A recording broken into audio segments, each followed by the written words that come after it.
On a réussi des choses formidables, objectivement. Et c'est quand même invraisemblable.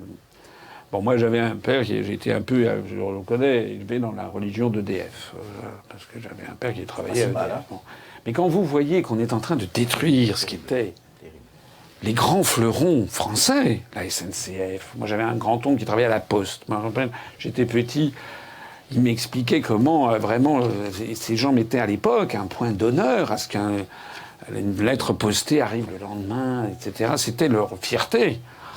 Quand on voit comment on démolit les services publics, il y a une volonté d'ailleurs délibérée derrière de démolir les services publics, quand on voit que EDF, enfin, nous serions chinois, moi je connais bien les pays d'Extrême-Orient, le b.a.-ba de la stratégie, quand on a un numéro 1, on ne modifie pas les règles du jeu.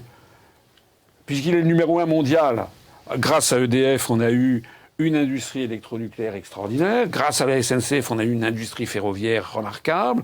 Et tout ça, c'était, effectivement, ça marchait bien. Il y avait des gens, d'ailleurs, je crois, qui avaient dit que EDF, c'était la seule entreprise soviétique qui fonctionnait bien dans le monde. Bon, voilà. Elle a été le premier emprunteur mondial sur le marché des capitaux. En plus, c'est exact. Voilà.